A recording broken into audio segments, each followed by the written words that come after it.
Hello, my name is Nicole Seltzer and I am doing my video presentation on the pelvic girdle, and I'm going over the differences between the male and the female.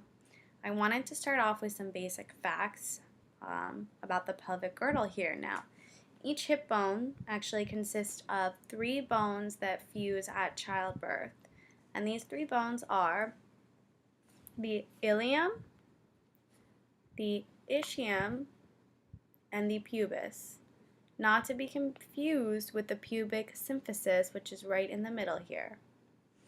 Okay, now again, those 3 bones fuse at childbirth.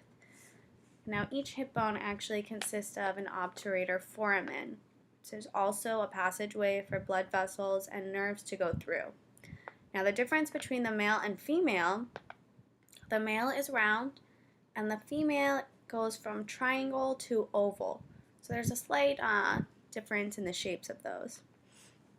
I'd also like to go over the sacrum here. In the male, the sacrum is long and narrow, and in the female, it's short and wide. And now the coccyx is actually behind the pubic symphysis here. You're not really able to see that, but the male is immovable, okay, and it's vertical. And now the female, on the other hand, which many people don't really put 2 and 2 together, but is movable, and actually it's slanted posteriorly. And the reason for that is the sacrum and the coccyx work together during childbirth. One kind of tilts inward, one tilts outward. So everything works together when childbirth is happening. Okay? And another thing to know is the pelvic inlet here on a male is heart-shaped. On the female, it is actually oval or round due to childbirth. Again, it needs to be bigger, okay? And another thing really to look at is the pelvic arch, which you can't really see in this picture, but if you were to hold up a model, you would definitely be able to tell that the male pelvic arch is 90 degrees or less. So male, always 90 degrees or less, female, 90 degrees or more.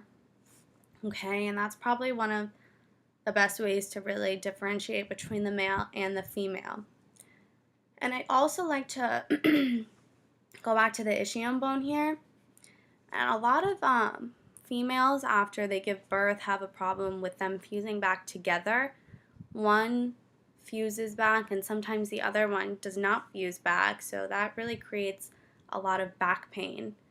And it's interesting to know that this is really what is separating during childbirth. That's why, everything has to work together for a reason. So knowing the female pelvic girdle really all comes together to make sense how it works, when giving childbirth. I thought that was very interesting. And last but not least, just overall, the male pelvic girdle is heavy and rough, and the female pelvic girdle is, I would say, smooth and more delicate, a lot lighter. And I believe that really sums up everything and kind of shows you why females have different shapes and sizes and why things move and don't move. So it's very interesting to know. And thank you for listening.